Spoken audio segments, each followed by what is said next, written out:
It began with a vision, a dream of bringing the thunder of World War II air combat to the highest fidelity combat flight simulator ever built. This is the story of a Kickstarter campaign that launched with hope, stumbled with ambition, and was rescued by necessity. Welcome to DCS World War II, 1944 Act 1. The Promise. In 2012, Digital Combat Simulator was gaining recognition in the flight sim world as a highly detailed, jet-focused platform. With aircraft like the A-10C and KF-50, Eagle Dynamics had made a name for themselves through surgical precision in simulation.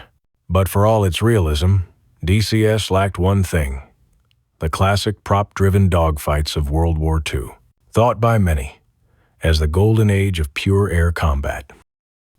The turning point came when Eagle Dynamics opened up its platform to third-party developers. The idea was simple: allow trusted teams to build aircraft and content for DCS under ED's umbrella. One of the first and most ambitious attempts came in 2013 when a team of developers, including well-known figure RRG Studios, led by Ilya Shevchenko, also known as Luthier, launched a Kickstarter campaign titled DCS World War II, Europe 1944.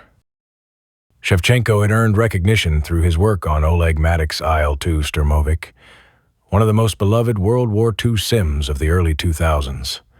Alongside him, names like Oleg Matik's and members of the former 1C team gave the project a pedigree that felt legitimate.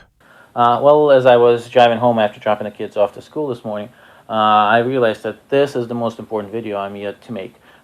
We have to talk about something that I probably should have stressed earlier on in the Kickstarter campaign, but it nicely segues into our post-Kickstarter relationship, and that's accountability.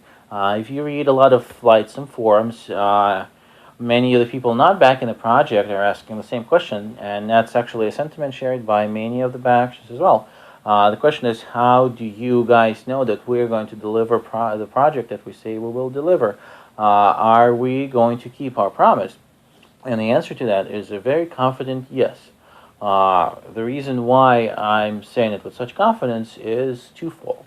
First of all, there is the accountability part of this equation.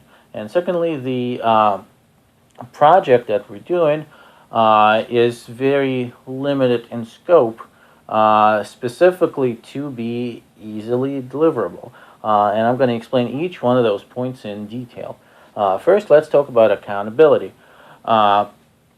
When a developer develops a video game, there's always the intangible part of it, which is his reputation.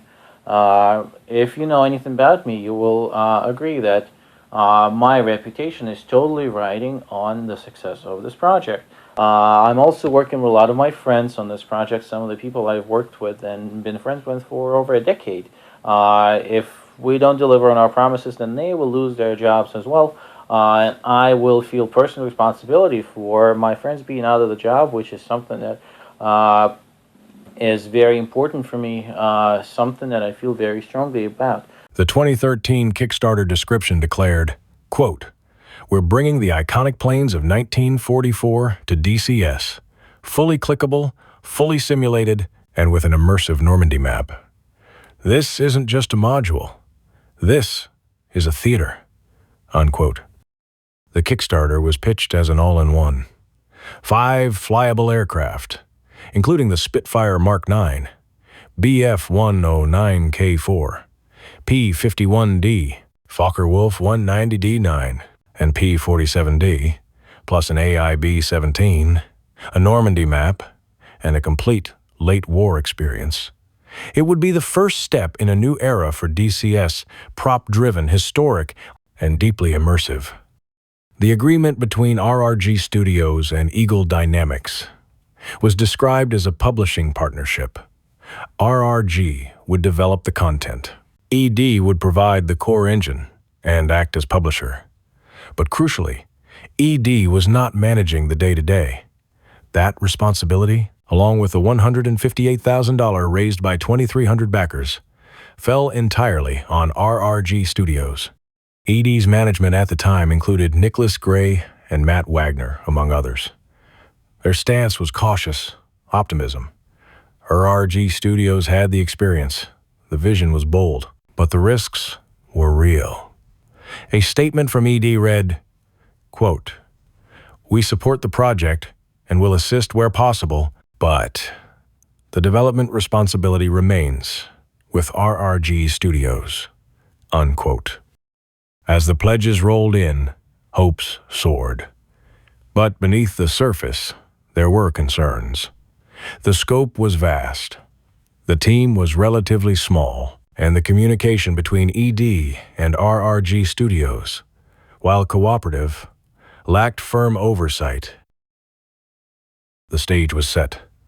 The campaign was funded, and a new chapter of World War II air combat in DCS had begun.